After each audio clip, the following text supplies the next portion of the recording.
I never expected my own family to make me feel smaller than the insects I study. But there I am, sitting at my parents' cramped dining table, picking at honey-roasted chicken while Lucy's voice fills every corner of the room. The whole romantic tour, she says, her voice bright with excitement. Paris, Rome, Barcelona. About $3,000. But it's worth the investment. My throat tightens. Worth the investment. Just 3 days ago, she called me crying about a $2,000 credit card debt, begging me to help just this one more time. And I did what I always do. Transferred the money without hesitation. 10 years of this pattern. 10 years of being the fixer, the provider, only to sit here invisible while she plans European vacations. The dining room feels smaller with Lucy's excitement bouncing off the faded wallpaper. Mom's eyes shine as she hangs on every detail of the itinerary. Dad chuckles and shakes his head in that fond way he reserves for his golden child. I clear my throat, trying to find a way into the conversation. I'm also working on an exciting project. A bioagricultural system that uses beneficial insects to... Mom cuts me off with that patient look she saves for listening to children describe their imaginary friends. Still busy with those bugs, dear? Dad chuckles, reaching for more chicken. Maybe you'll find something useful someday. The familiar ache settles in my chest like a stone. I've been documenting pest control methods that could revolutionize sustainable farming. But to them, I might as well be collecting bottle caps. Lucy launches into another story about her boyfriend Rick, and I fade back into the wallpaper where I belong. But not today. Today, I need something from them, and the weight of that need sits heavy in my stomach. I'm thinking about Grandma's old farm. I say during a rare pause in Lucy's monologue. It would be perfect for my project. Grandma always said it would be mine someday. The mood shifts like someone turned down the thermostat. Dad's fork pauses halfway to his mouth. Mom's smile becomes calculating. That property is in my name, sweetheart, Dad says, his voice taking on a business tone I've never heard him use with Lucy. She never changed the paperwork. A flash of memory hits me. Grandma's weathered hands showing me a tiny parasitic wasp in her garden. Nature knows how to protect herself, Kinsley. The strong don't survive by being cruel. They survive by being smart. But she promised. I whisper. Mom's laugh sounds like breaking glass. Promises and legal documents are two different things, honey. The week that follows feels like swimming through mud. Charlotte, my best friend since college, listens to my plan over coffee and nods with that sharp financial mind of hers. Bring them a purchase agreement, she suggests. $1. Make it official. They can't argue with legal paperwork, but they can laugh at it. And they do. Mom actually scoffs when she sees the document. $1? Really, Kinsley? Dad's eyes meet Mom's across the table, and I watch some silent communication pass between them. The kind of wordless conversation that comes from 30 years of marriage and shared priorities that don't include me. Well then, Dad says finally, $20,000. That's a family price. $20,000. The number hits me like a physical blow. After paying Lucy's debt, Owen and I have exactly $16,300 in our joint savings account. Money we plan to use as collateral for a business loan for greenhouse equipment. I only have 16, I managed to say. Dad shrugs with the casual cruelty that comes so naturally to him. Then I guess that's not enough. I step outside onto their small porch, my hands shaking as I dial Charlotte's number. The November air bites through my thin sweater, but I barely feel it. They want 20,000, I tell her when she answers. But I only have 16, and I can't call the cops. I have no legal standing. Charlotte's voice turns hard in a way that makes me grateful she's on my side. He's stealing the farm your grandmother wanted you to have. But she didn't make a will, I choke out. My dad is her only child, and he hated that farm. Maybe that's why she thought no one would fight me for it. Listen to me, Charlotte says, and I can hear her moving around, probably already pulling up her banking app. I'm sending you the full 20,000. Use your 16,000 to start building. This isn't a gift, she continues. It's seed money. I'm your first partner. I trust you, even if your family doesn't. The next morning, I stand in my parents' kitchen with a cashier's check for $20,000. Dad examines it like he's looking for a forgery. Mom hovers behind him, her face a mixture of surprise and something that might be grudging respect. Well, Dad says, sliding the deed across their scratched kitchen table. I guess that's that.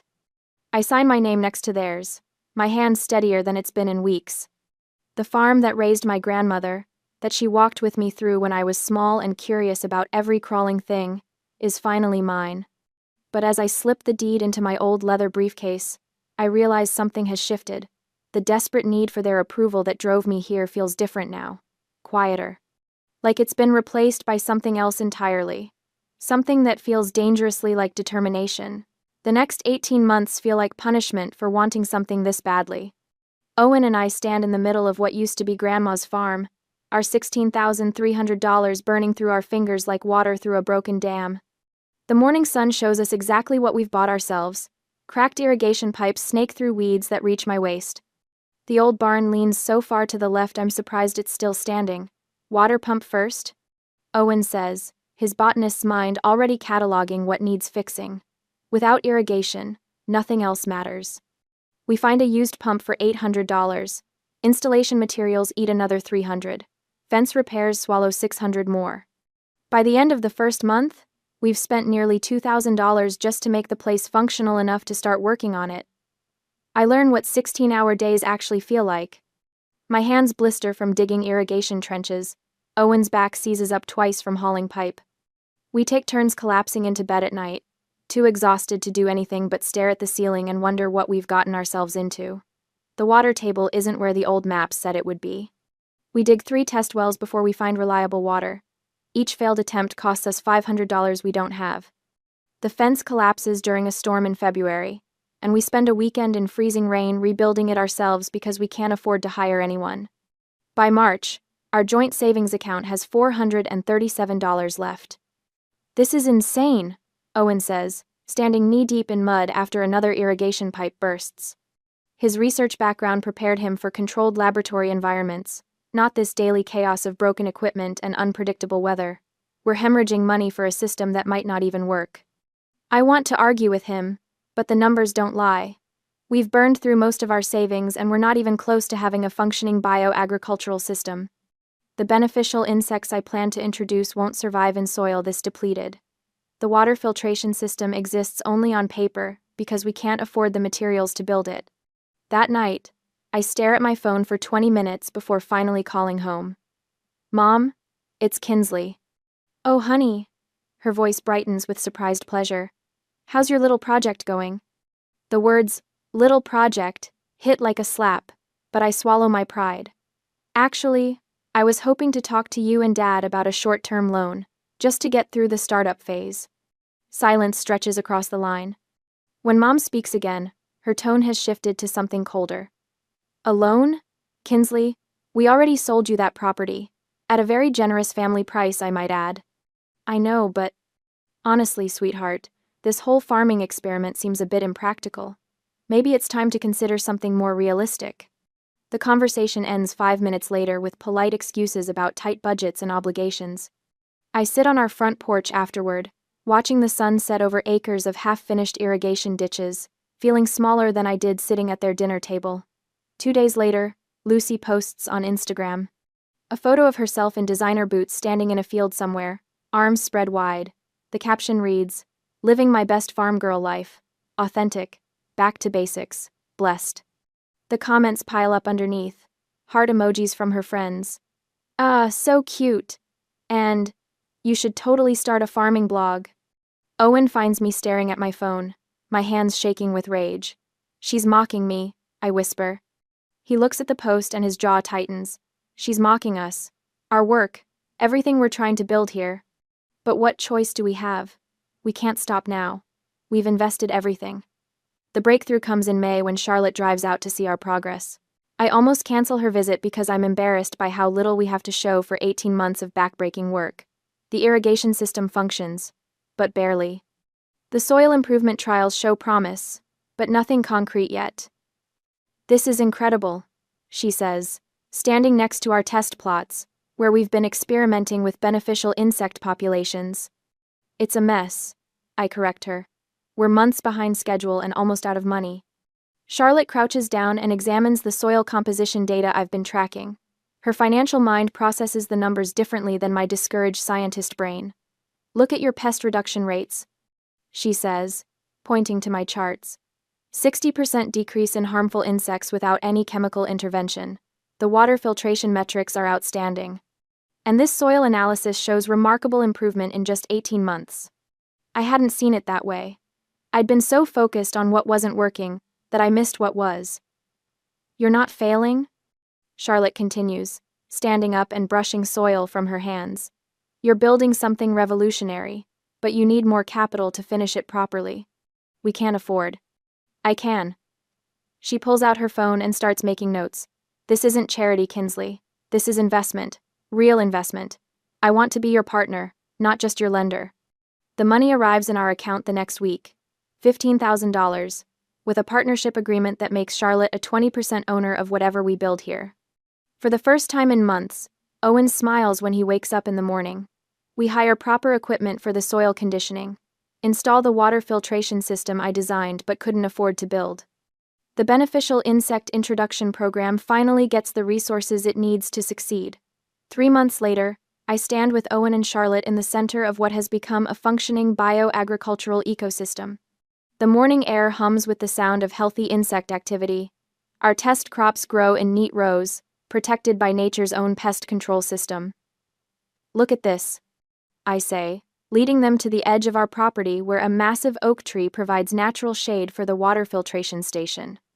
Attached to the far side of the trunk, completely hidden from casual view, hangs a large papery gray nest the size of a basketball.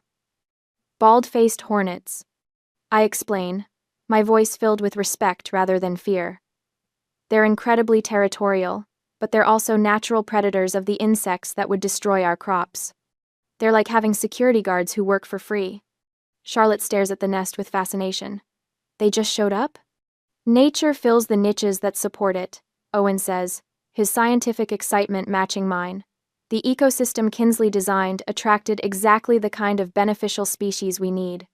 I watch the hornets coming and going from their nest, each one focused on its job of protecting this small corner of the world they've claimed as their own. Something about their purposeful determination resonates with me. They're our guards, I say quietly. Natural predators who know exactly what they're protecting.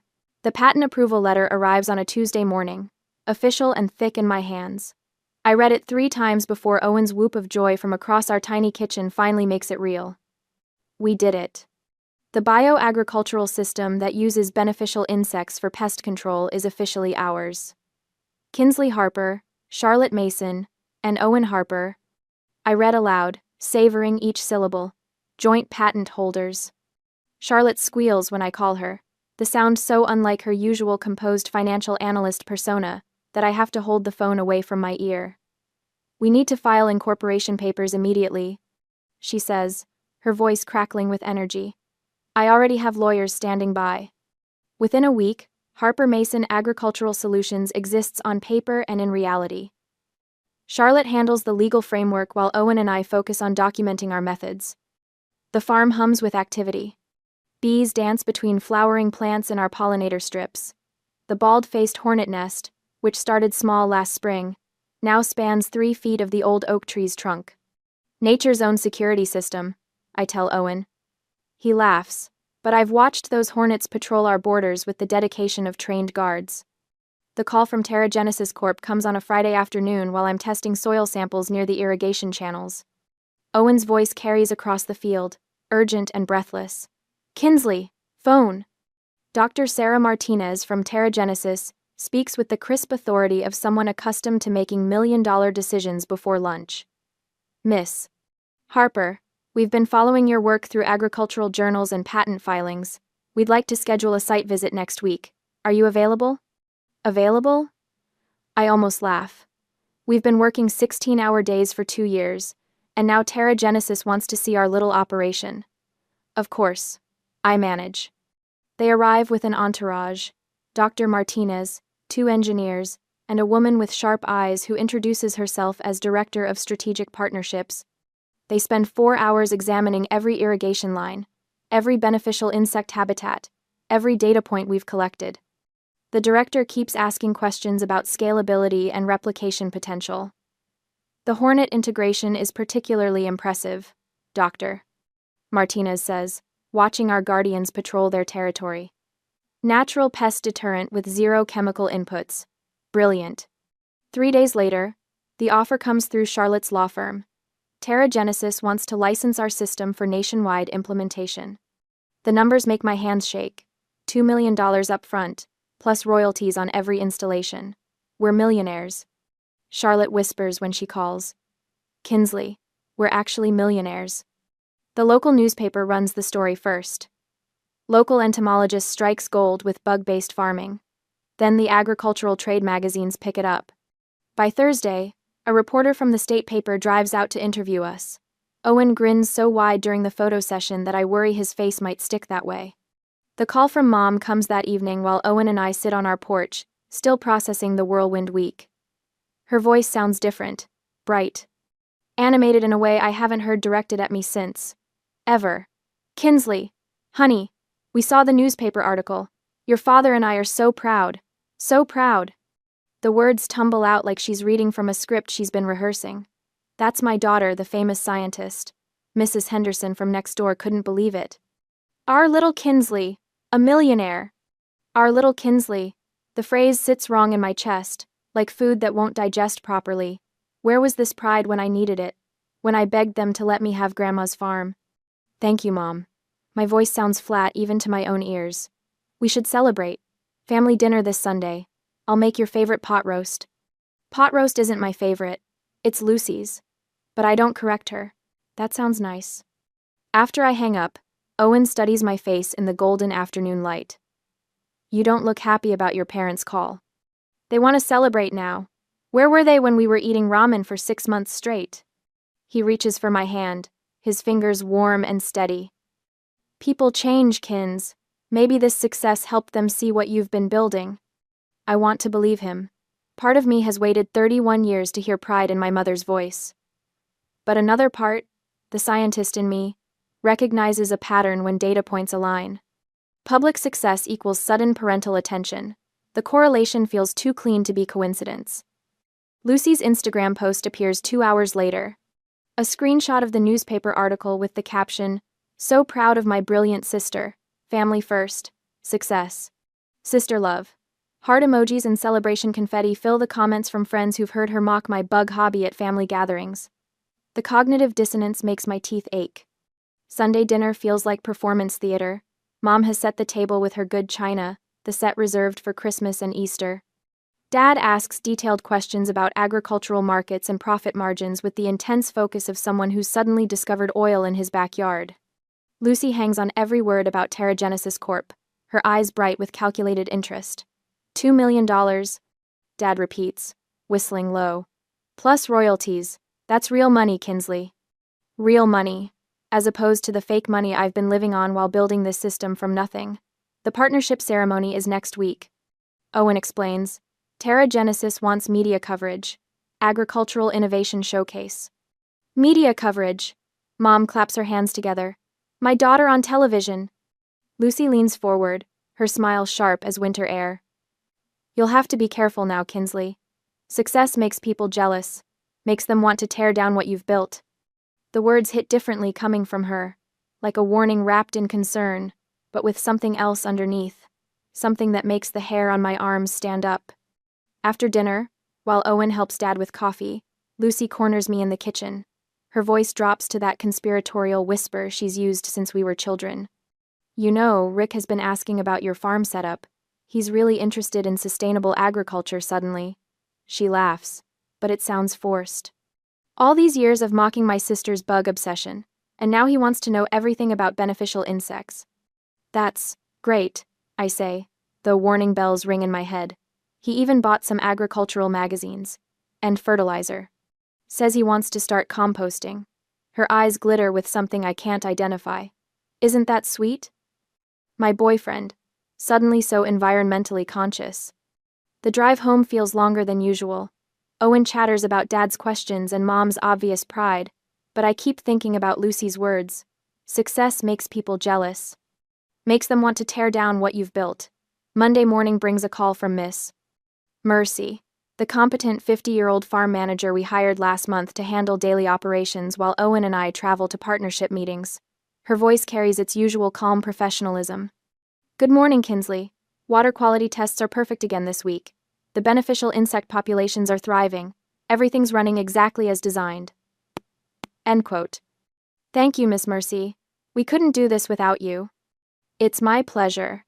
This system you've created, it's revolutionary. Nature protecting herself while feeding people. Your grandmother would be so proud. Her words wrap around me like a warm blanket. Strange how someone I've known for a month understands what this farm means better than the family I've known my whole life.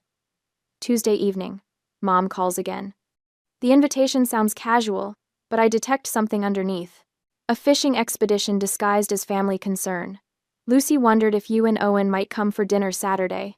Nothing fancy, just family. She's so interested in your work now. I'm sorry, Mom. Owen and I have an important meeting at Charlotte's office Saturday afternoon. Partnership details to finalize before the ceremony. Oh. A pause. Well, when will you be back? Probably not until late evening. Charlotte's office is 20 minutes away, but these meetings run long. Of course, dear. Business first. Maybe after the Terragenesis signing, you could treat the whole family to dinner? Somewhere nice? A 5-star restaurant? The suggestion hangs between us, and I realize what I'm hearing. Not maternal pride, but economic opportunity. My success has value to them now, but only the kind that can be converted to dinners and bragging rights. Maybe, I say, which isn't a yes but isn't a no.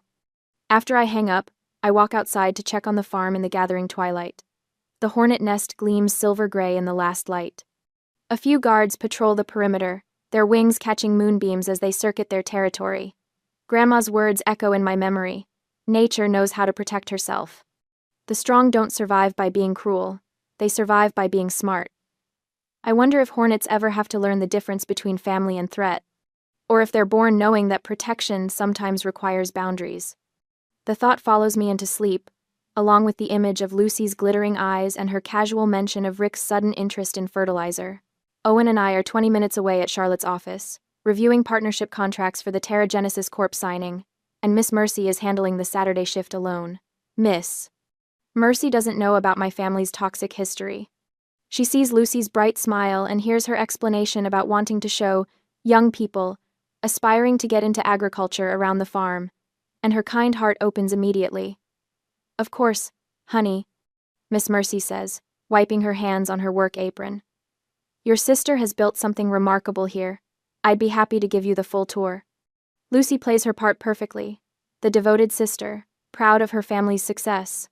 She asks Miss Mercy detailed questions about the water filtration system, keeping her occupied at the front of the property while Rick and his friends drift toward the back like shadows. This is fascinating, Lucy gushes, pointing at the main control panel. How exactly does the mineral balance work? And what about seasonal variations in water quality?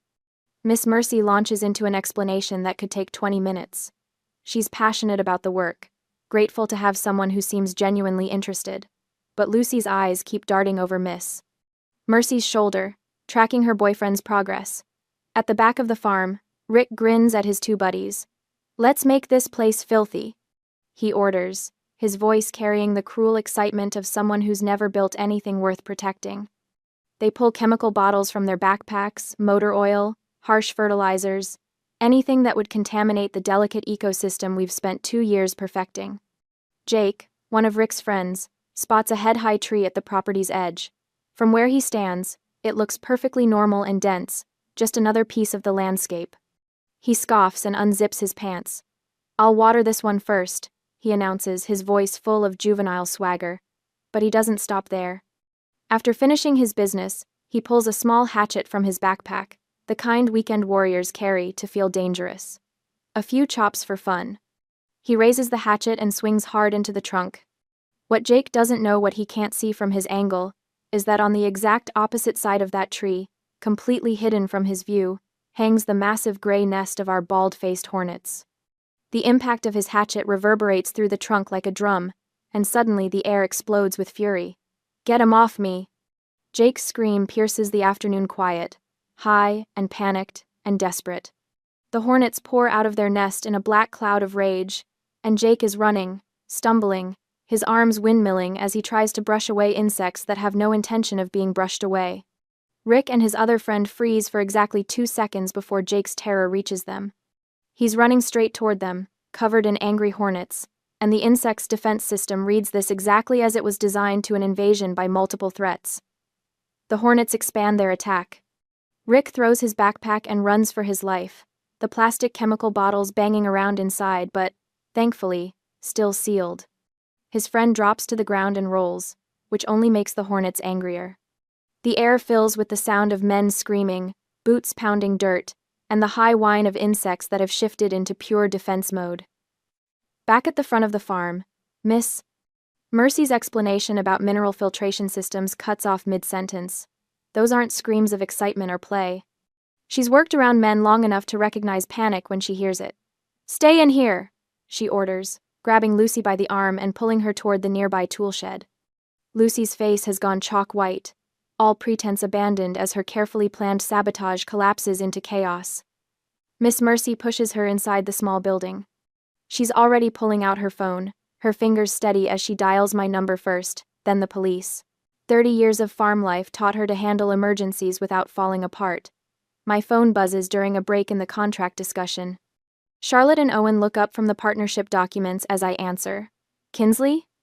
"Miss?" Mercy's voice is calm but urgent. "You need to get back here. Your sister brought some boys to the farm, and something's gone very wrong. They're being attacked by the Hornets." My blood turns cold. The Hornets only attack when their nest is directly threatened. These men did something to provoke them, and given Lucy's recent behavior, I know this isn't coincidence. "Are you safe?" I ask, already grabbing my keys. "I'm fine. I locked your sister in the tool shed and called the police. The boys are getting stung pretty badly, but they're alive. They're running toward the road now." Owen and Charlotte are already moving, gathering papers and heading for the door. Charlotte's face shows the same grim understanding I feel. This isn't random vandalism. This is family warfare, and someone just escalated it beyond anything I imagined. The 20-minute drive back to the farm feels eternal. Owen grips the door handle as I take corners faster than I should, while Charlotte calls ahead to make sure emergency services know where to find us. My mind races through possibilities, each one worse than the last. When we arrive, 3 police cars and an ambulance create a light show in our usually peaceful farm entrance. Rick, Jake, and the third man sit in the back of the ambulance, their faces and arms covered in angry red welts. Jake's right hand is swollen to twice its normal size, and Rick keeps touching his neck where darker marks cluster like a necklace of fury. Miss Mercy meets us at the gate, her face grim but relieved. "They didn't get to do whatever they came here to do," she reports. "Jake hit the hornet tree with a hatchet, and that was the end of their plan." I walk quickly through the back section of the farm, checking water quality sensors and examining the scattered backpacks the men dropped in their panic. Chemical bottles roll in the dirt, caps still sealed, contents unspilled. The Hornets saved everything we've built. Officer Martinez, a woman I've met at community meetings, approaches with a clipboard. "Miss Harper, we need to know if you want to press charges.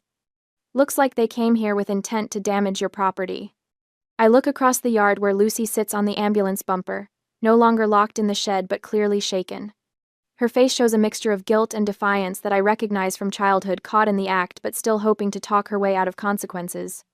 For 31 years, I've protected her from the results of her choices, paid her debts, made excuses, enabled her sense that actions don't have real consequences. "No," I say finally.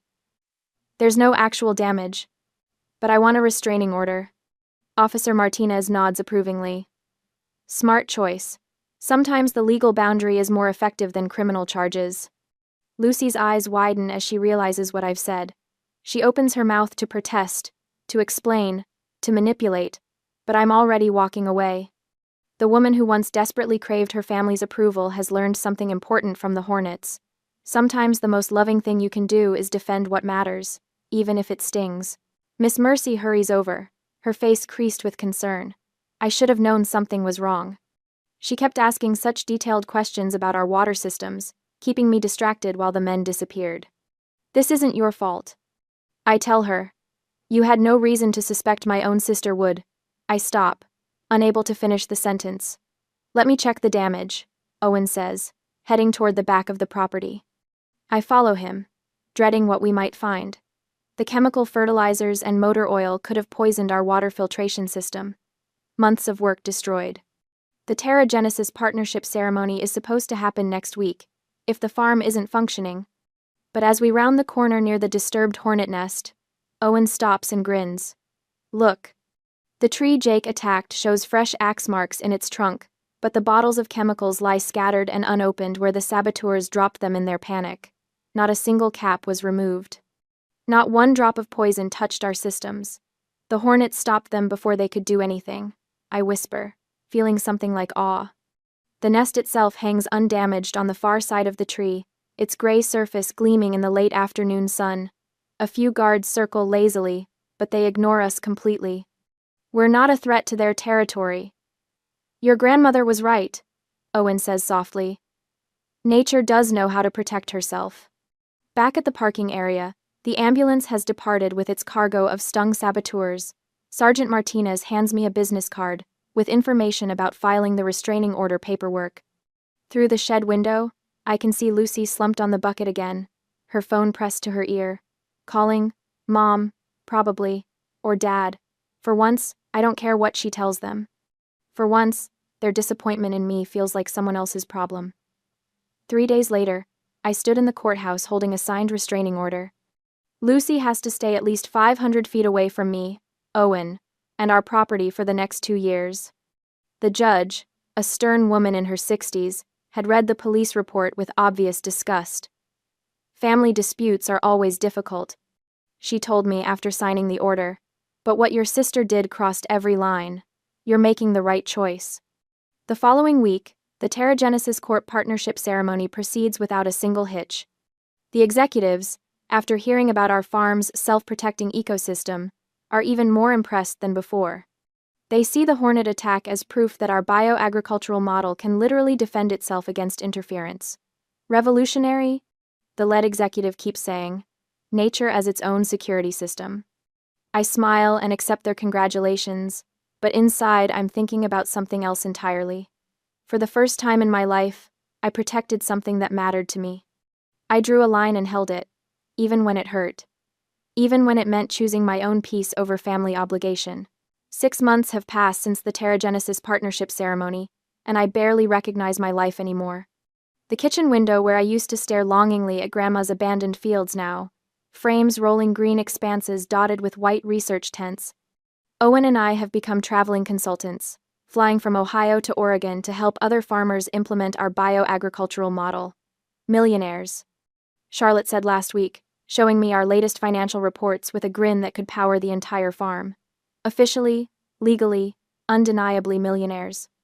The word still feels foreign in my mouth.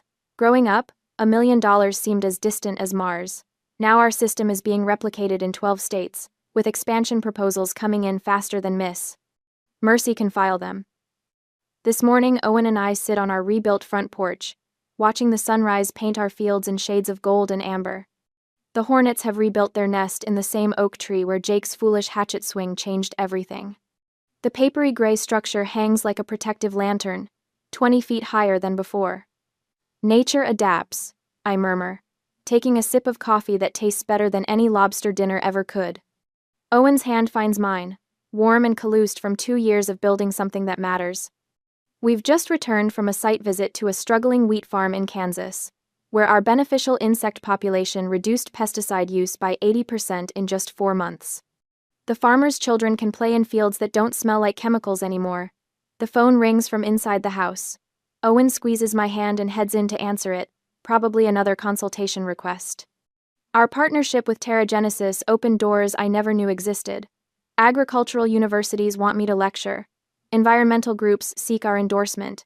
Foreign governments inquire about licensing our methods. But the voice that drifts through the open window makes my blood run cold. Kinsley, honey, we are so proud of you. The family hasn't gotten together in so long. Owen appears in the doorway, phone extended, his expression carefully neutral. Mom's voice continues its sickeningly sweet melody through the speaker. Why don't you come over for dinner this weekend? I'll buy lobster. That's your favorite, right? I take the phone with steady hands. These were the words I waited 31 years to hear. The invitation. The pride. The assumption that lobster is still my favorite food, as if she's spent decades cataloging my preferences instead of ignoring them. Through the window, I can see the hornet nest swaying gently in the morning breeze. The insects inside are peaceful now, content in their fortress they built without asking anyone's permission. "No, Mom," I say softly. "I'm busy." Silence stretches across the line like a held breath. In the background, I can hear Dad's television and what sounds like Lucy crying about something. More drama, more crisis, more need for someone else to fix what they've broken. Busy? Mom's voice shifts, losing its honey coating. "But we're family, Kinsley. This is important." "I know," I say, still watching the hornet's nest. "But I'm busy." There's sputtering on the other end, the sound of someone unaccustomed to hearing the word "no" from me. Probably the first time in 3 decades. I feel Owen's presence behind me, solid and supportive, representing the family I chose rather than the one that chose to overlook me. "We'll call you later then," Mom says, her voice turning sharp with the promise of future manipulation attempts. "You can try," I say, and hang up. The silence that follows isn't empty. It's full of chirping insects, rustling leaves, and the distant hum of agricultural equipment tending to crops that will feed families without poisoning the soil their children play in. Owen settles back into his chair beside me, not asking questions, not demanding explanations. He understands that some victories require nothing more than witness. I lean back and close my eyes, feeling something settle in my chest that I've never experienced before. Not the familiar ache of rejection, not the desperate hunger for approval that drove 31 years of invisible sacrifice, freedom. The hornets rebuilt their nest higher and stronger than before, protected by experience and strengthened by survival. Just like me. When I open my eyes, the sun has risen fully over our fields, illuminating an ecosystem that protects itself through balance rather than aggression. The entomologist who once craved her family's approval had finally built something that couldn't be torn down by their indifference, something that was entirely, completely, beautifully mine.